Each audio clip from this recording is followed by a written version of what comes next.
It is Friday, April 2nd, 2021. It is 8 p.m. Pacific Standard Time, and so you know what time it is. It's time for a little bit of coin metal. And it was yet another non-virtual Get Your Ass Kicked at Jiu-Jitsu Friday. And I didn't get my ass kicked, didn't kick any ass, but I did do some technique. We were doing some basic stuff today, and I kind of appreciated that, honestly, because even the basic stuff needs, like, reaffirmation, you know, kind of like reminder that it's there, you know. And so we were covering some basic stuff. One was was from a standing position. You know, you're standing there with them having your hand with both hands. You grab one of their hands away, and then they shoot across and like step into the opening, right, with their outside foot, and then bring it around for a double grip around the waist, or a nice gable grip. And then we kind of moved it up from there. We went to a triangle, and then we went to 3 different positions on arm kind of submissions. You know, and some of the people are preparing for an actual competition coming up, so you know they're having to refresh that if they're not, you know, fully, if they hadn't been training up for it up until now. I think they're kind of silly, but you know. Anyway, I don't intend to do the competition because I'm not there yet. You know, I don't know that I've really felt like I've been there yet with regard to my jiu-jitsu ever since I've come over to the 10th planet system. But I don't know. I think I'm still facing this same progression, and I'm getting better at it.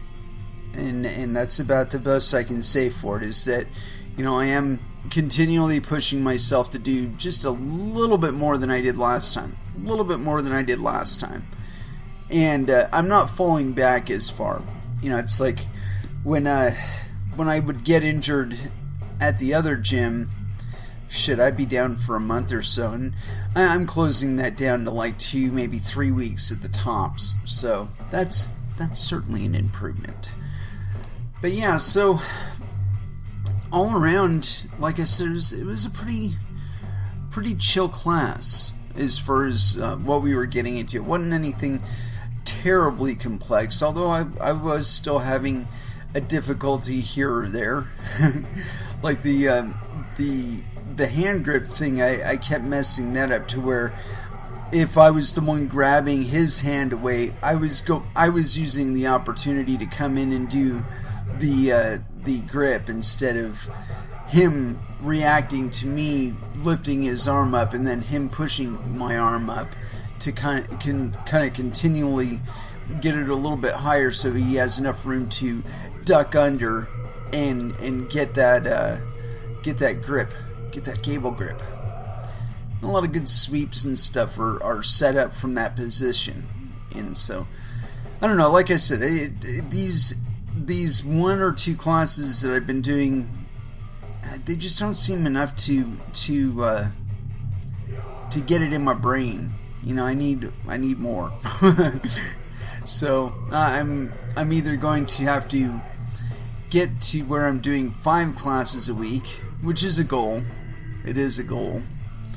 But I'm going to start with this week by trying to get to 4 classes. I did 3 classes last week. I'm going to try and do 4 classes this week and see where I'm at from there. I think after I actually get 4 classes in, and if I can get in early enough tomorrow, I might do more than 1 class. And that would certainly push toward my goal of trying to beef up my training just a little bit. But I need to. I feel kind of like I'm kind of standing still with regard to my training. I'm not feeling confident in it yet, you know? And, I mean, I feel like I can roll, but I don't really feel like if I'm rolling, I'm immediately going to go to these submissions that I've got just like stored away in my head. I feel like I'd be trying to grip and slow him down a little bit and then get him tired and then try and submit him, which has been kind of my modus operandi for a while. But I'm trying to break free of that. I tend to be really, really grippy. I like to grip people. Grip your arm, grip your leg, kind of control the situation by controlling what ways that you're able to come in, and it serves in like competition, and I would assume in real life as well, if you're able to negate the angles of attack that your opponent can come at you from, or your aggressor can come at you from. And so, but letting them do like in the gym, you got to let them do their thing so that you can prepare for other people doing their thing when you're not in a gym environment. It's nice and comfortable in a gym. It's a safe position in a gym. You can experiment in a gym. It's like there was one part of the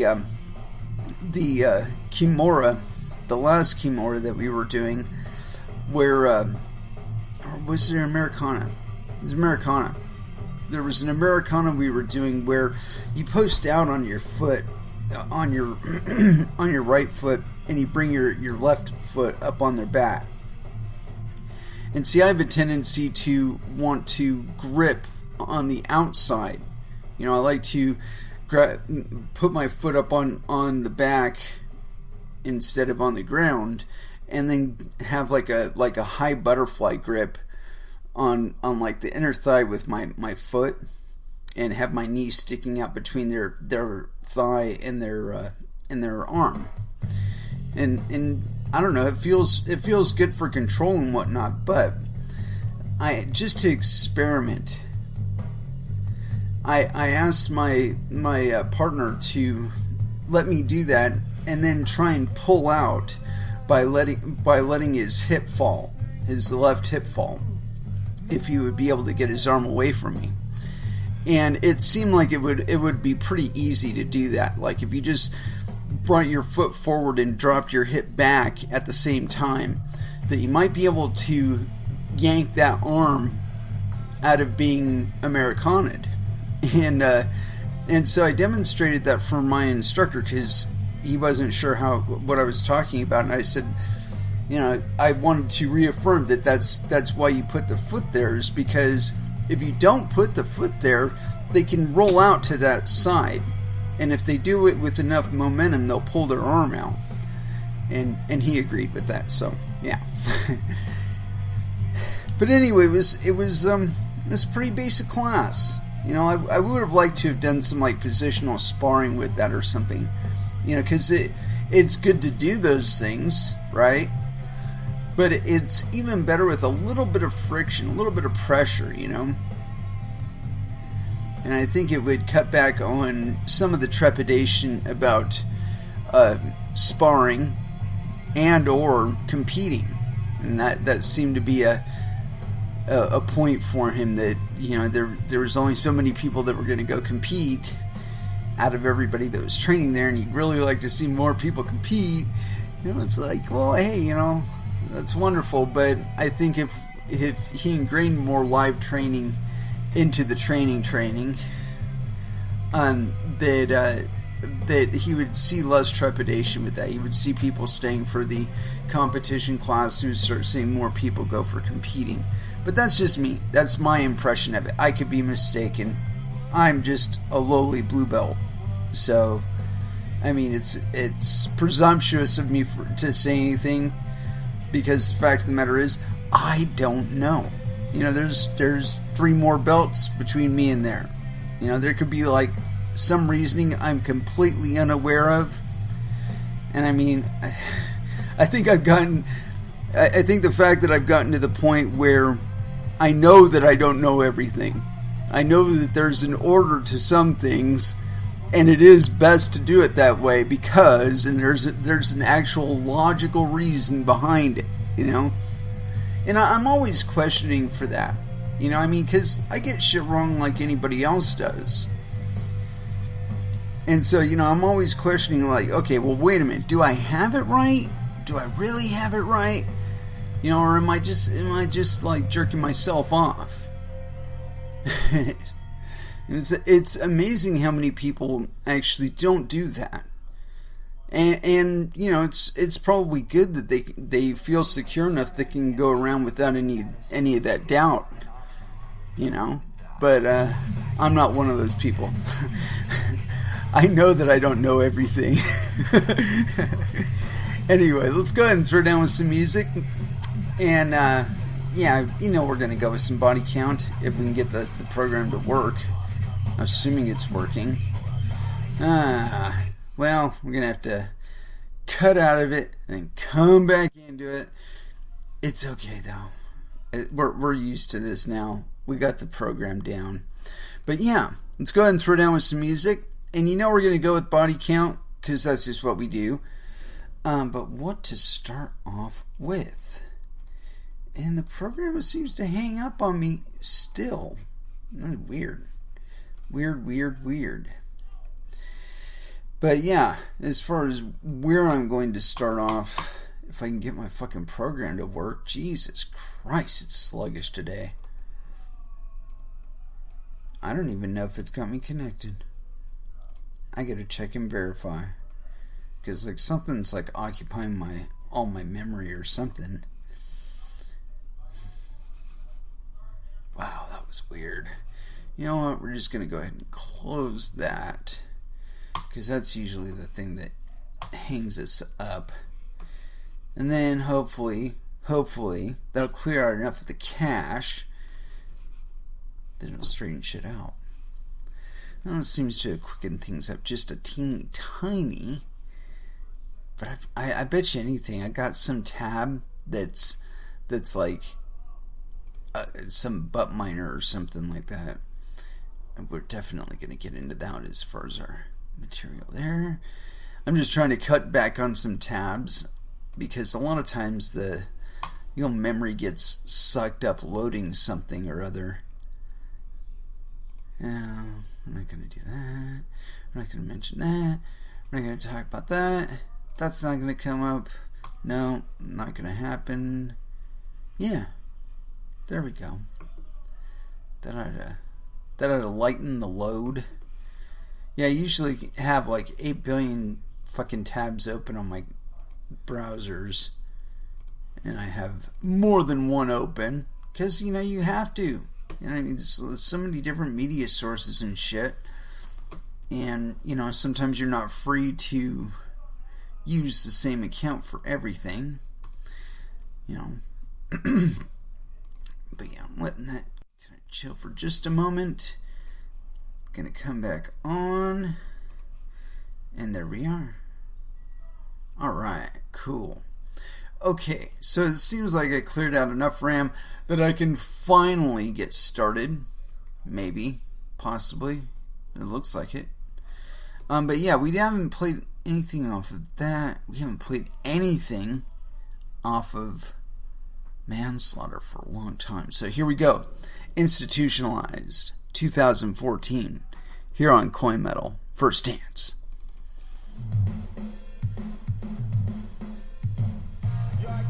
Oh wow. For some stupid reason when I reconnected, I didn't actually connect it back to the program. So you guys have been listening to me. Fortunately, I haven't been saying anything real dramatic. Anyway, let's go ahead and throw back down with some stuff that we want to talk about today. Seeing as you just caught me snoozing. I caught this thing earlier, and it's on Bloomberg Wealth, or Bloomberg.com. A traditional Wall Street advantage is suddenly being threatened. This is by Charlie Wells, Catherine Gemmell, and Susan Woolley. So, penis and double vagina. And this is on April 1st, 2021, so it's immediately suspect. I don't care what it says. It's getting easier for regular people to invest in what was once one of Wall Street's most exclusive domains, an initial public offering. Trading startups, Robinhood markets, and social finance are looking to offer clients the chance to buy IPO shares early instead of after they hit the market. Companies planning to go public, like London-based delivery app Deliveroo, which debuted Wednesday, are giving customers access to pre-IPO stock.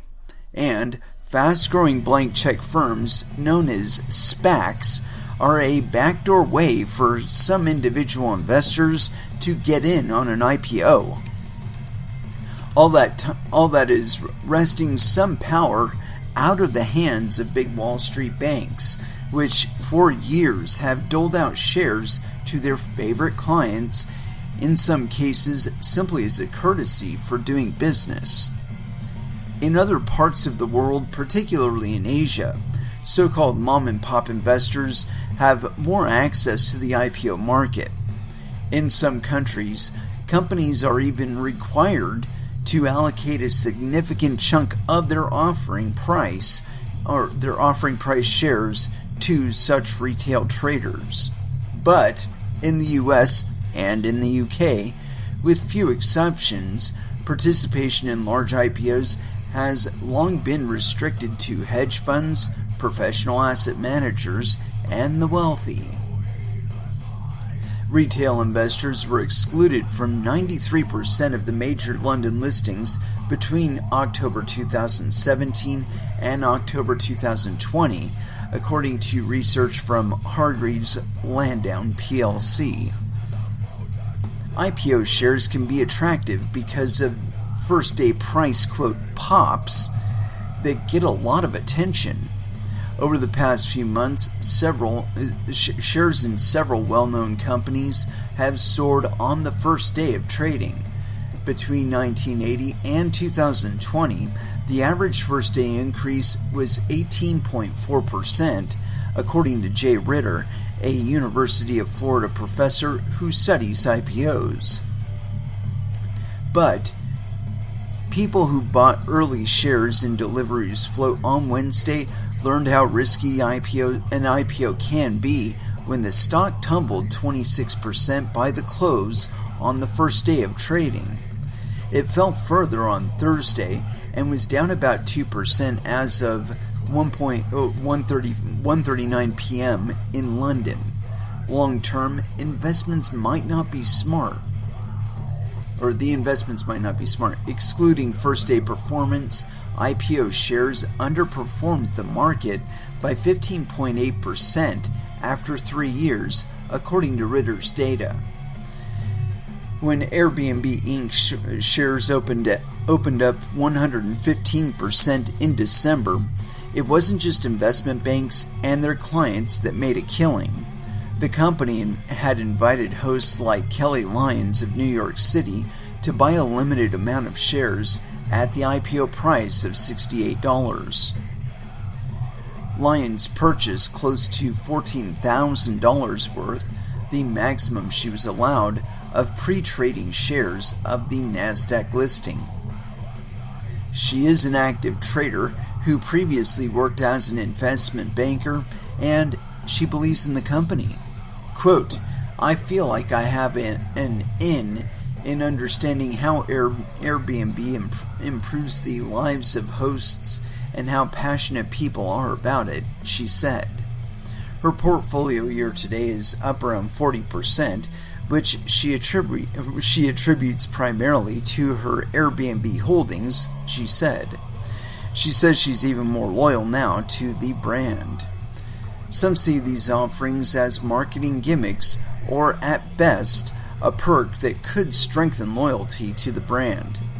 Customers turned investors say that, indeed, they feel more connected to the companies. Quote, "It's like you're part of the team, and you can cheer them on," said Dan Shagnelli, a 36-year-old from London who bought £500, $690 worth of shares in Deliveroo before it went public. Scagnelli says he is excited about Deliveroo's future and beeps his horn when he sees delivery riders out on their bicycles around town. Before Deliveroo's trading debut, he told Bloomberg in an interview that he planned to hold on to the shares for months. Quote, normally my holding period is 7 months to longer. I classify myself as a medium-longer term investor. After the shares fell, he was sanguine. Quote, it's okay. I have strong diamond hands. And this isn't the first time for paper hands, he said. This isn't the time for paper hands, he said, using slang for people who hold on to shares despite dips. Quote, it's only paper losses today, although it's not good PR, and I feel for the customers whose first investment it may have been. Deliveroo customers who bought in early aren't allowed to sell for a week, illustrating the importance of finding out the terms of the deal before agreeing to purchase pre-IPO shares. You might just be giving somebody else your money. Airbnb hosts, however, could have sold right away. Rittner said these kinds of company stock offerings can help prevent customers from jumping to competitors. Similar to employee stock options, they give people a sense that their own fortunes are tied to the success of the company. Quote, if the stock price rises, it creates goodwill for both consumers and employees, Ritter said. If the stock price drops, however, it can backfire.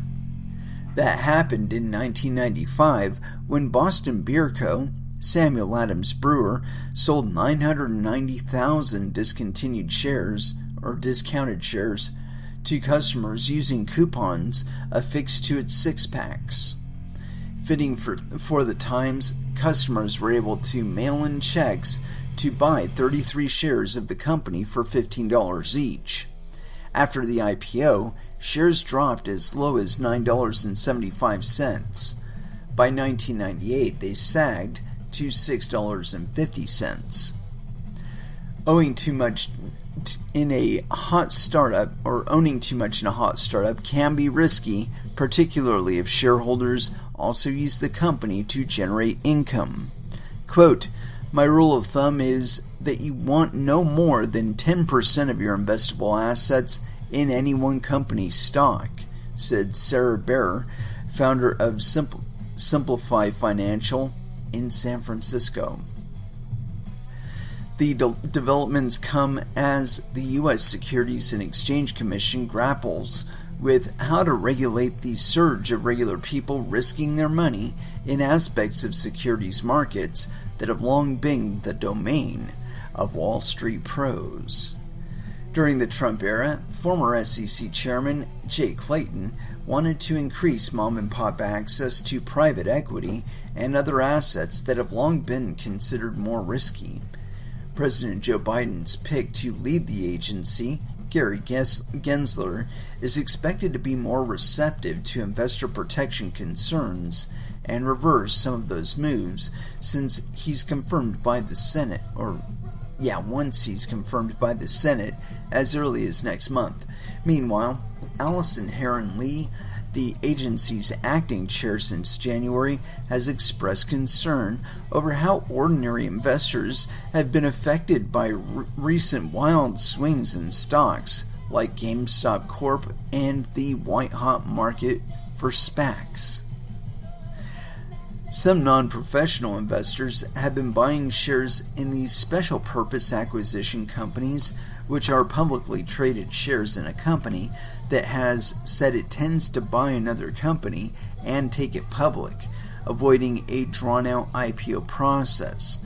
About 5 new ones a day have been popping up this year, prompting concerns about bubbles.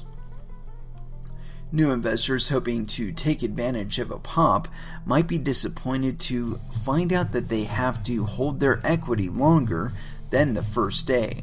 So, Simplify's Financial Bear recommends consulting company disclosures to find out exactly when the shareholders can sell. In the past, brokerages by and large haven't rushed to give access to all clients. Quote, IPOs are not for everybody. A spokesperson for Charles Schwab & Co. told Wall Street Journal in 1999, explaining why only clients with, say, $500,000 on hand were worthy of buying such shares. Give me a fucking break. What if I outtrade you? What if I trade better than you? What if I make better decisions than you do? Just because I don't have $500,000 doesn't mean I can't make $500,000. Continuing on. These days, a notification on Schwab's site says the company doesn't offer IPO shares. At Fidelity Investments, clients need between $100,000 and $500,000 in assets outside of 401k retirement savings to buy shares in certain offerings. E-Trade Financial Corp has stood out for providing non-millionaires a way to buy pre-IPO shares. Now, it will not only sell shares and offerings underwritten by Morgan Stanley, which agreed to buy the online brokerage in February 2020 for $13 billion. For now, IPOs have a certain exclusive appeal. Quote, it felt pretty cool to say I participated in the IPO, Lyons said. I wish that they had allocated more shares. Yeah, it probably would have been a little more volatile, or a little less volatile, if they had. So you might have made less money. So anyway, yeah, I think this is interesting that, I mean, because there's one IPO I can think of right now that I would have loved to have been in on at the initial IPO offering price of I think it was like $16 or something like that, and that was Red Hat. And by the time I actually got any shares of Red Hat, it had already gone to I think it was like $76 a share. No, $78 a share.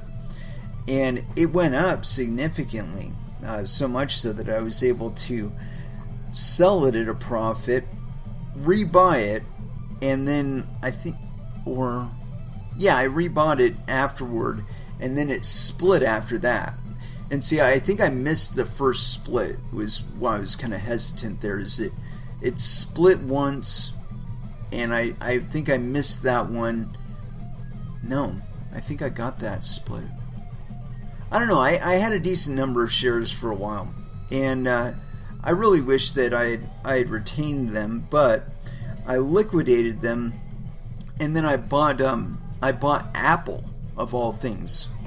And I was on a treadmill, and I think I was working nights at the time, and I'm there watching the morning ticker and shit, and I see Apple at like $3 a share. Now this had been after Apple had done several spikes and then downs and then spikes and then downs, but it was just before the iMac, and I was just like, yeah, man, I gotta get some of that. And so I did buy some, and I think I got in on one split, but then I got married, and something happened, and she was like, oh, you gotta liquidate it, so we have to, fuck you, okay, whatever. And I let her talk me into selling. That was like the biggest mistake ever.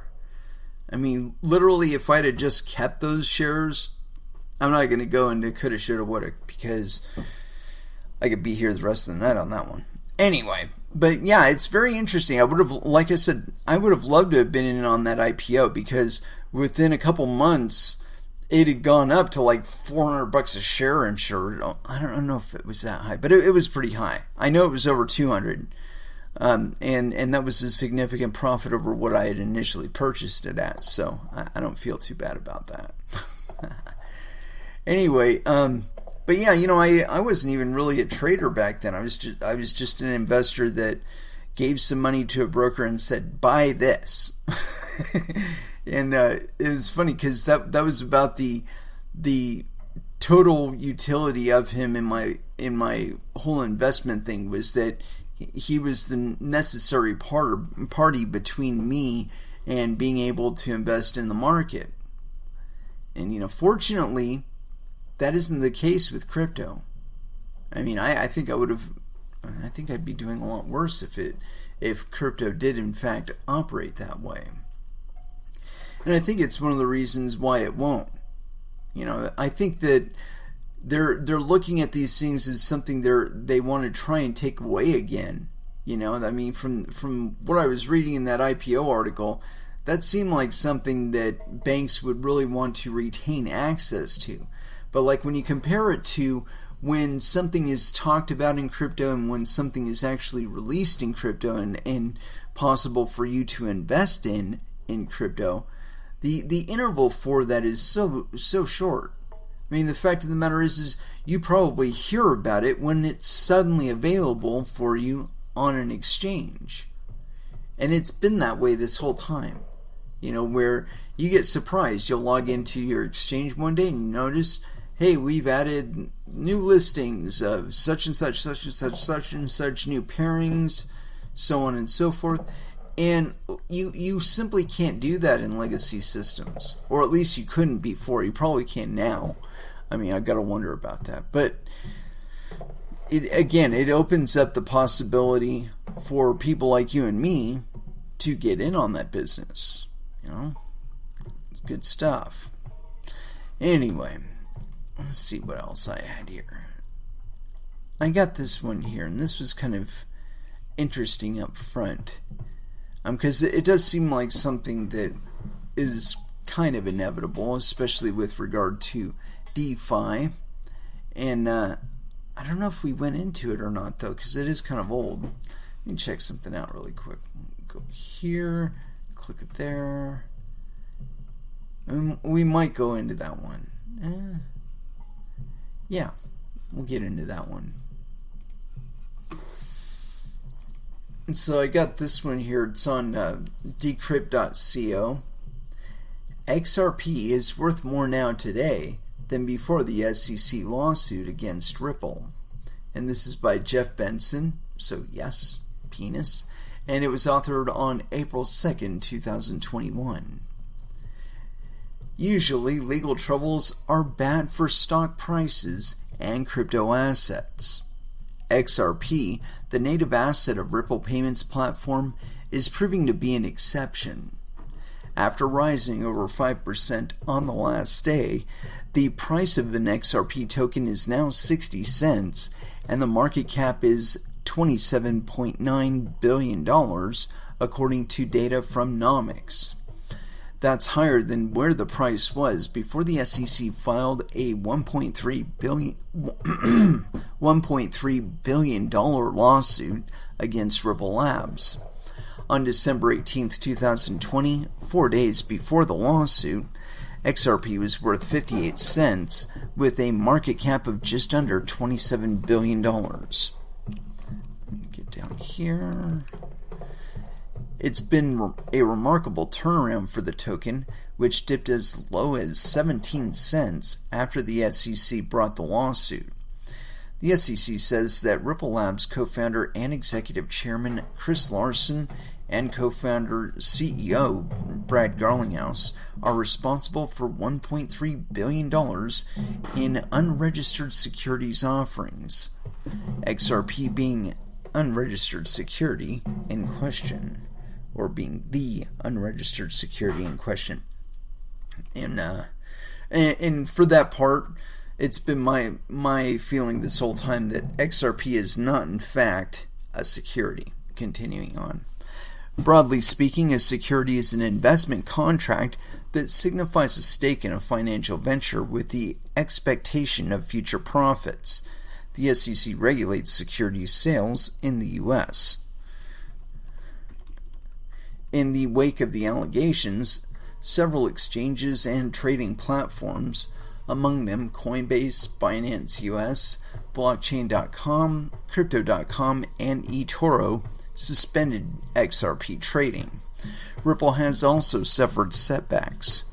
Its partnership with MoneyGram ended in March after the latter cited, quote, uncertainty concerning their ongoing litigation. That's the point of suing them.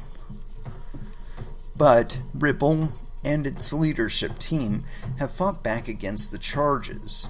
It's asked the court to force the SEC to turn over documents regarding the agency's examinations into Bitcoin and Ethereum, which have seemingly escaped the SEC's scrutiny. The agency has been tight-lipped about its approach to evaluating crypto assets. Those documents could include mention of XRP as a virtual currency rather than as a security, which could boost Ripple's case. Or, armed with the agency's criteria for determining which crypto assets are securities, Ripple could argue that it shares the characteristics of Bitcoin and Ether. XRP's most recent price surge, the token briefly touched 60 cents in February before dipping back down to 41 cents 2 weeks later, may signal that investors believe the cryptocurrency and the firm behind it can survive the SEC's case, especially after stablecoin issuer Tether escaped a 2-year-long NYAG's office investigation into financial fraud with an $18.5 million fine but no admission of guilt. That's because they're part of the Federal Reserve System. The coin's price may also demonstrate that the crypto market overall is just really, really hot. However, it has increased the price at a faster clip than several other coins at the top 10. According to Nomics, XRP's price has gone up 170% since the start of the year, outpacing Bitcoin, Ethereum, Litecoin, and Chainlink among the top 10 coins in the market cap. Yeah. So that's kind of a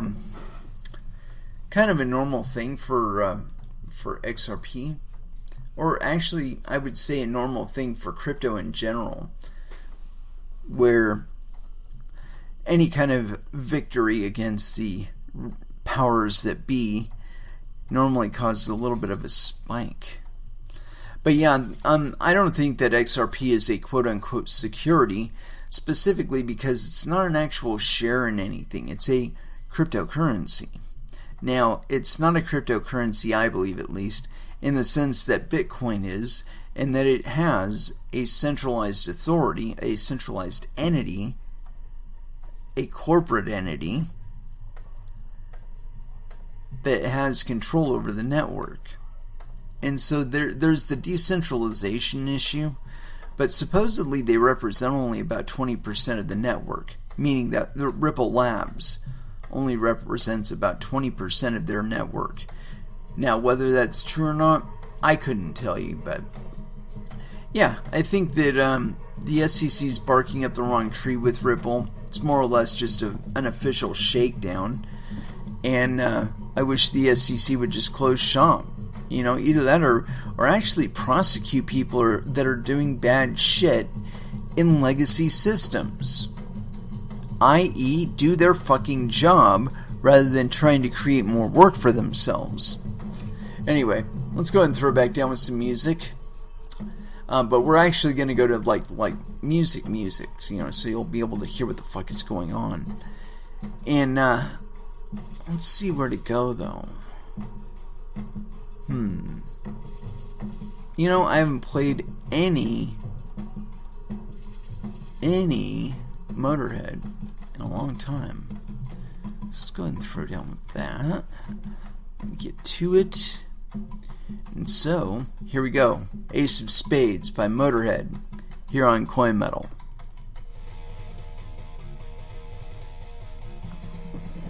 And that was Suicidal Tendencies with How Will I Laugh Tomorrow If I Can't Even Smile Today.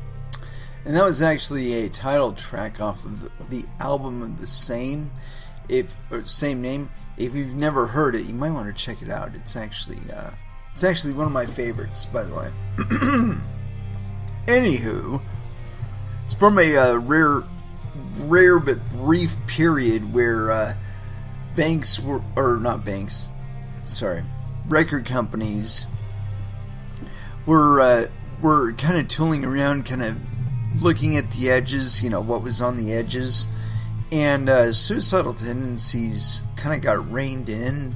They were like more skater punk than anything to begin with, although they were harsh enough to be considered thrash, and they kind of fit in that niche as things went along. But that one album, it was about, I want to say it was in the 90s somewhere, or it might have been the 90s. Yeah, it was the 90s. It was like 91, 92. But anyway, Metallica's Black album really kind of threw people for a loop, myself included. I was not terribly pleased with it, to tell you the truth. It's like everybody had to learn how to play Enter Sandman. It went from one to learning how to play Enter Sandman. And I didn't like the Black album at all. And so I shared that opinion with a lot of other people at the time. And so there was like, oh, what the fuck do we do now? It's like we were waiting for the next Metallica album to come out. It comes out, and it's not really what we had anticipated. And so that was like, well, what are we going to do now? And I didn't know it. I didn't know about it because, well, just because I didn't know about it. But Meshuggah was kind of coming around at that time too. If you go back in their discography, I think they've been around since like 1986 or some shit like that. But they were starting to get popular in Europe, but they hadn't quite come over here yet. I mean, you had to be getting inlays from like other albums by Relapse, or that Relapse was putting out, or something like that. And the only place to get those was like if you bought an album that was put out by Relapse, they would put a little inlay in the album that had a little catalog on it of other albums that you can order from them, and also merch. And it's from there that a lot of people got their first exposure to bands like Meshuggah. And so yeah, I think I would be 100% positive that that's exactly how the disc jockey heard about them. Disc jockey was the place that I bought my first Meshuggah albums from. Got my first exposure to them from. And that was weird, because that one was like, I looked at the album cover, the artwork on the album cover, I'm like, this looks interesting. And it is kind of a trippy looking album cover, but man, it fits the music. It's just a terribly exciting album. Anyway, continuing on, I got this thing here, and I didn't think these guys would ever really suffer for this, because I didn't think it was something that they should suffer for. But anyway, this is on Decrypt.co. High-profile crypto execs dodge Bitcoin Cash hijack lawsuit. And this is by Andrew Asmakov. So yes, penis. And this is authored on April 2nd, 2020. So, today. And let's scroll down here. A federal court in Florida has dismissed an antitrust lawsuit filed against Bitcoin.com founder Roger Ver and several other prominent figures in the crypto industry accused of market manipulation during a contentious split of the Bitcoin Cash network in November of 2018, Law 360 reported.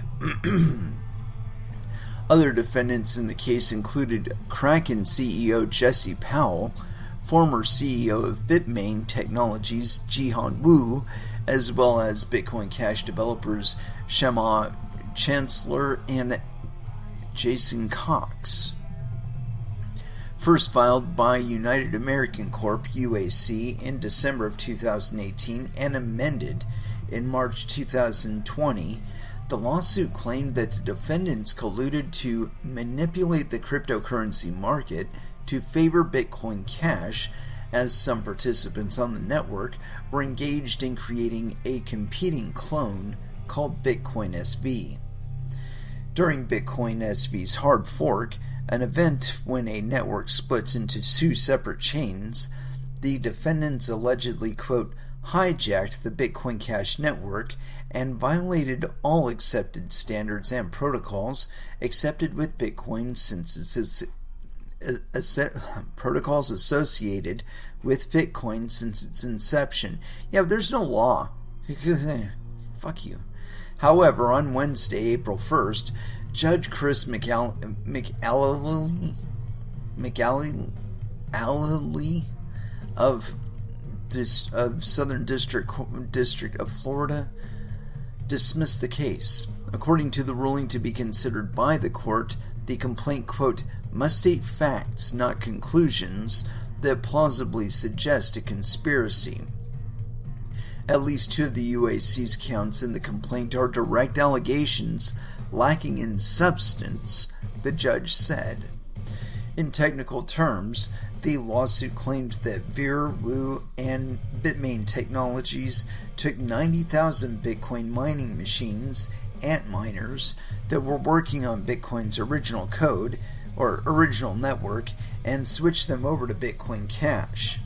This, the lawsuit claimed, increased the hashing power of Veer's Bitcoin.com mining pool by over 4,000%, effectively centralizing the Bitcoin Cash network. Quote, the week before the software upgrade, Bitcoin.com and Bitmain Technologies mining pools were collectively awarded 20.1% of the blocks, read the complaint. On November 16, 2018, the day after the upgrade, those same mining pools were awarded 98.85% of the blocks on the Bitcoin Cash network. Additionally, the defendants' alleged actions allegedly influenced the market prices of Bitcoin Cash,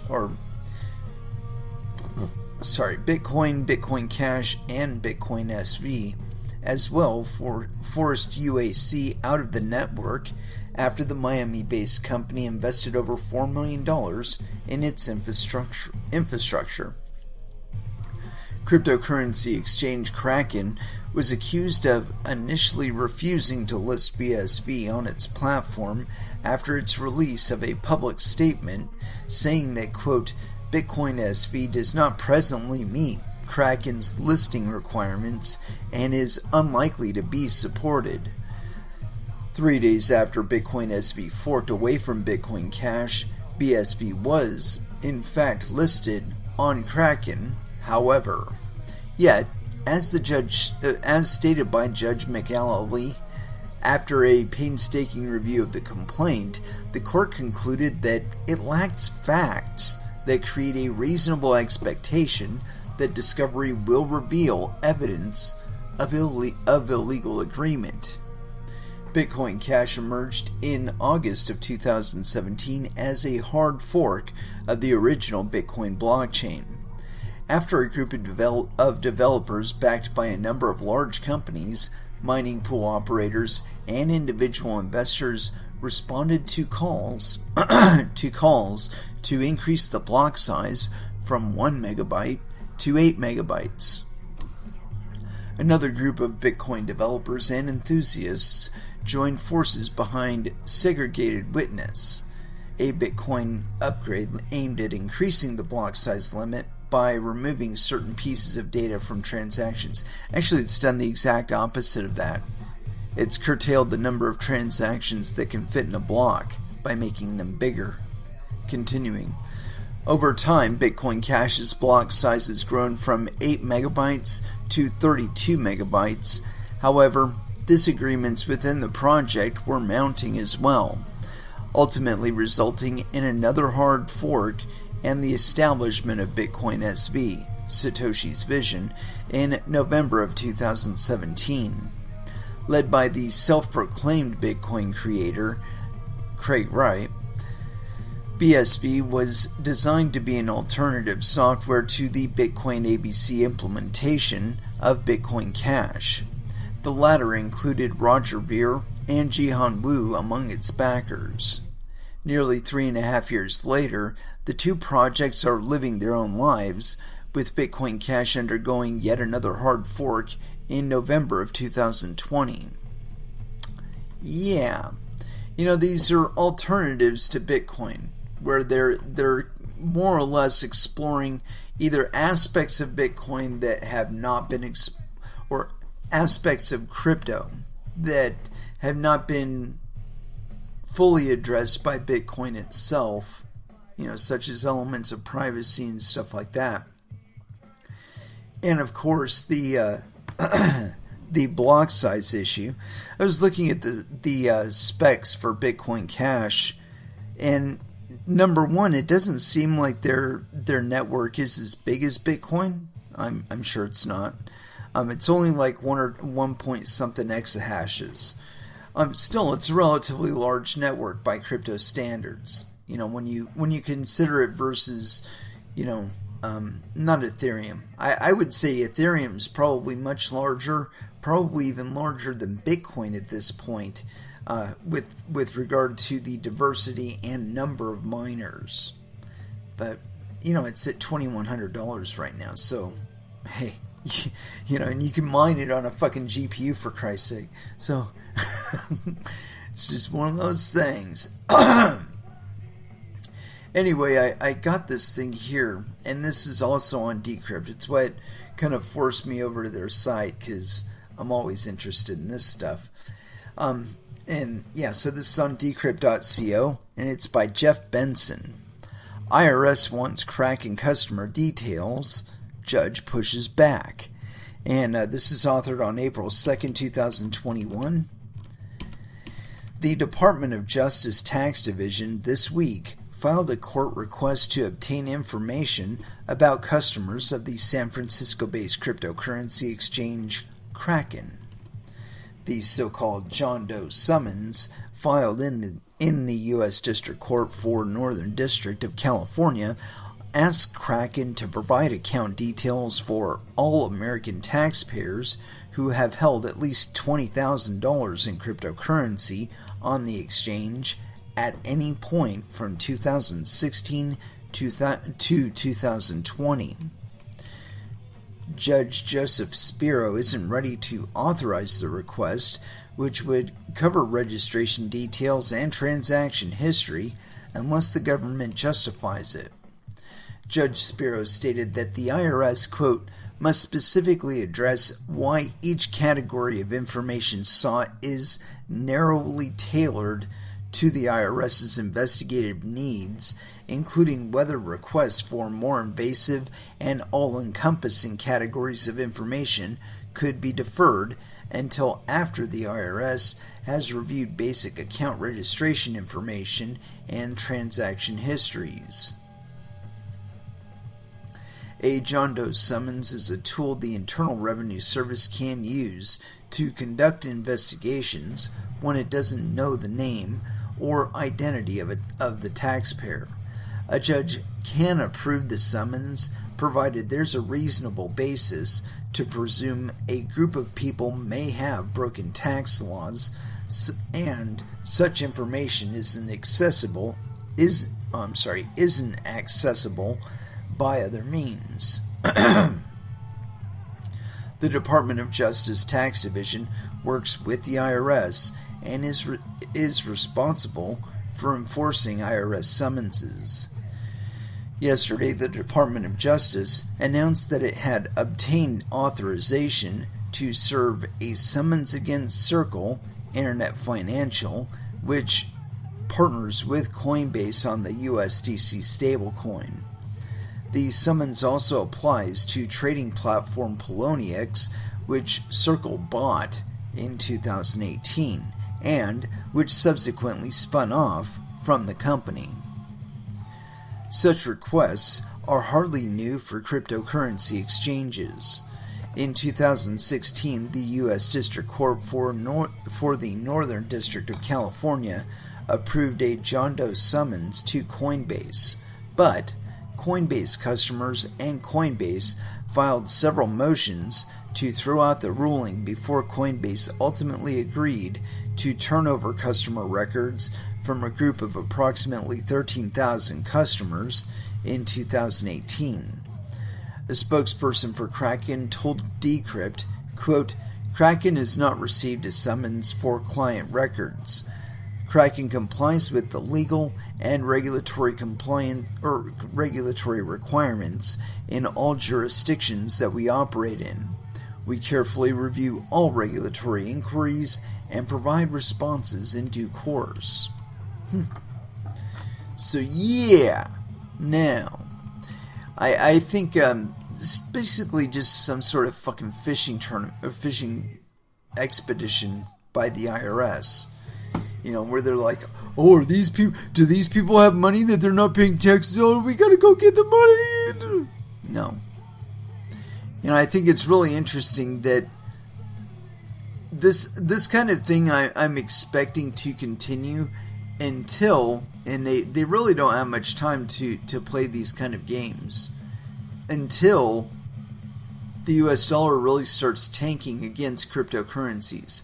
And I mean, Ethereum at $2,100 and Bitcoin at $59,000, that to me says this isn't going anywhere, and that the IRS is just, you know, they're playing whack-a-mole with these fishing expeditions where they're bringing entities to court just to try and get them out of business, and for no other purpose, no real purpose. You know what I mean? It's like I've made money on XRP, I've lost money on XRP, but mostly I've made money on XRP. And I'm not the most sophisticated trader in the world, but I can recognize a good buying opportunity, and sometimes I'm smart enough to take advantage of them. You know? And so why these entities feel like, "Oh, we gotta protect Frank. We gotta protect Frank Dashwood's portfolio, and we gotta keep him from buying stuff that could be hyper profitable and yeah, a little bit volatile." Gotta keep him out of those IPOs and ICOs and DeFi and NFTs. Gotta crack down on that shit. It's the silliest thing to me. You know, I've been watching this game play out for the last decade or so, and you know, it's kind of boring, to tell you the truth, just because it was foreseeable from the beginning. You know, that there would be resistance, and it was entirely foreseeable that doing things like making a corporate entity that would have to answer to regulators or tax entities, it was just a bad move. And the coins that have done it have all ended up in the same situation. It's one of the reasons why they're going for XRP now, is because I think anyways, that they are one of the biggest and oldest cryptocurrencies to operate in the way that XRP does. And see, but they're not pursuing it on the merits of what XRP is and what it does. They're going after it in terms of what its market performance has been, and trying to suggest that somehow or another XRPs are a security, and you know, there's some like part of ownership in Ripple Labs or some shit like that, which they aren't, and they have yet to prove that. You know, I think they'll walk away with maybe a little bit of shakedown money, and that'll be the end of the case. And then, of course, XRP will get relisted, and hopefully we'll be making a lot of money by then. Anyway. But yeah, so we covered that. There was one other thing that I really wanted to get to. Here we go. This is kind of interesting. And this one's on Coindesk.com. NFT marketplace OpenSea to add Ethereum Layer 2 protocol for gas-free trading. whatever.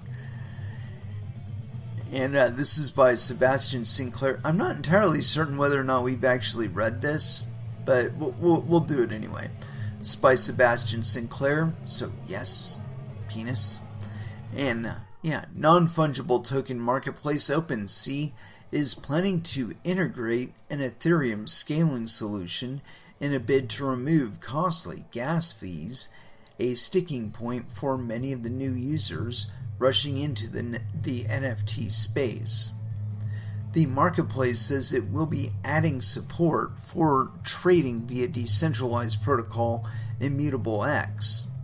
OpenSea said Wednesday the technology will provide instant trade confirmation, increased scalability, and zero gas fees.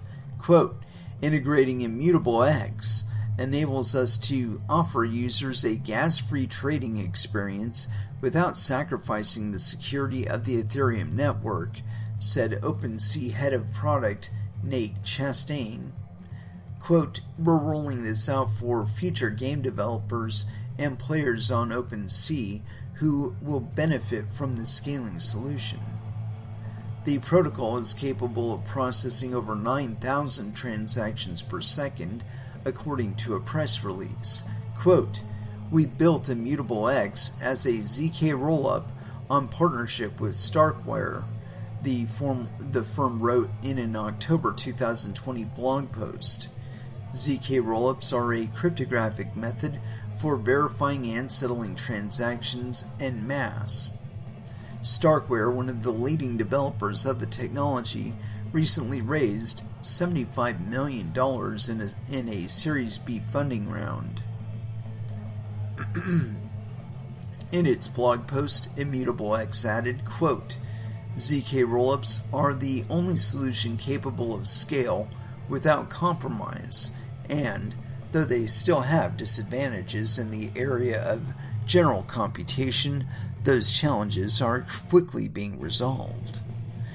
OpenSea is one of the world's largest NFT marketplaces and has been hitting its stride with the recent hype and demand in everything from tokenized art and music to digital wearables. The platform recently announced a $23 million fundraise by Silicon venture capital firm Andreessen Horowitz in an effort to support its 100x growth in the last 6 months. Quote, OpenSea's support is a massive addition to Immutable X and a step forward for Ethereum NFTs, said Immutable co-founder Robbie Ferguson. Quote, we look forward to supporting the insane exponential growth with our protocol. Whatever. Just put the money in my wallet. Yeah, I don't know much about ZK rollups. It could be the sliced bread that everybody's been looking for on Ethereum. But my feeling is this: on any kind of like layer 2 or disposition layer, whatever, anything like that is dependent on first layer 1 transactions, and it all is. In order for everything to settle out to the appropriate parties, it does have to settle out on chain. And so that doesn't really get rid of the fee problem. It might get rid of the fee problem for you right now, but it doesn't get rid of the fee problem in general. And even though these entities may currently be able to operate and do what they're doing at a profit, the likelihood that they'll be able to do so at a profit over the long term is relatively low. Because all they have to do really is succeed. And before you know it, they will spawn other entities that do what they do, either better than the way that they do it, or in a different way, but achieving the same result. Either case, it's not something that where over the longer term it really works out like you imagine it. You know, the best thing that Ethereum could do, and it would take care of all of their current issues, is just to remove the block size limit. Let the blocks get as big as they can possibly get, and eliminate that perception that you're going to have to pay a really large chunk of money just to get your transactions included in a block, because the blocks will be as big as they have to be to include all of the transactions for the block time, which I think for Ethereum is either 30 seconds or 2 minutes, or I don't know. I don't know for certain. Anyway, the point being that that would be available to you. You know? And the fact of the matter is they've been trying to force it into the hands of third parties that you'll have to pay on a transaction per transaction basis, but they won't have to be doing the transactions directly on chain. They just accumulate transactions receiving, right? And they send them off to the network, all in one transaction. And while that's good for them, it's bad for miners, because it kind of disincentivizes them to mine. They're like, hey man, where's our hundreds of dollars worth of transaction fees that we should have been receiving for sending all this money to these 4 or 5 addresses? You know, I don't think that the miners as a whole are going to tolerate that kind of treatment. You know, it's easy to suggest they will right now, because most of the stuff is still optional for pretty much everybody. I mean, there are some entities out there that are using layer 2 protocol bullshit in order to transact Bitcoin. I'm convinced there's at least 1 or 2 of them out there that buy their groceries, pay their rent, or whatever via that means. However, it's kind of obvious that if it were to go in that direction, that you would have no choice but to use it off-chain. Then all of the powers that we see with, you know, all of the things they're speculating about with, you know, vaccine passports and shit like that. If you don't get your vaccine, we're not going to give you your Bitcoin. You don't have any money unless you get your fucking vaccine. That's the kind of control that they're talking about. And not that that's outside of the realm of possibility with regard to your bank. But I mean, banks, I think, know better. That if they were to ever flex nuts like that, that they would lose significant portions of their current number of users. It's just, those people just go away. They'd be like, nah, I don't think so. So, yeah. And like I said, over the longer term, I think that miners are going to be looking at it and they're going to say, well, you know, if we'd have just stayed with proof of work, or if we do just stay with proof of work, but we cut out this block size limit thing, the transaction fees per transaction will go down for the users, and we will get more people doing transactions over the block time. So instead of however many transactions we're getting now, we could be getting 2, 3, 4, 10 times as many transactions and 10 times as many transaction fees. You know, it's like, you know, limiting the capacity of the network in a artificial way that is basically limiting how much money that people can pay the miners for their service.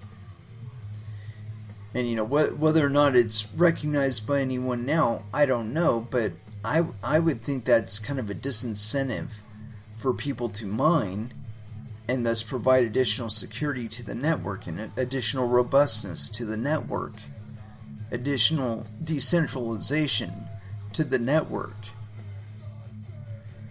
But I think we are going to be forced to face all of these things. You know, when I'm talking to people on Twitter and stuff, I say that I think it will all happen. That eventually one of these governments is going to step up to the plate to find out if they're going to be made the fool. And I think they will be made the fool. Anyway, let's go ahead and throw back down with some music. And I've been wanting to play some Melvins. And so here it is.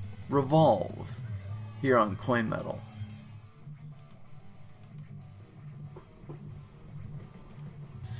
And that was Slayer with SS3. And it is with that I'd like to close out this episode. thank you very much for listening. I certainly do appreciate the support. We will be back again on Monday at 8 p.m. Pacific Standard Time, and so until then, I want y'all to trade safe, do your homework, and watch out for your own bunghole, because nobody else is going to do it for you. And as far as our last dance is concerned, I think we should go with a little bit of Sepultura here. Arise. Last dance here on Coin Metal. Thank you again for listening, and y'all have an excellent weekend. Good night.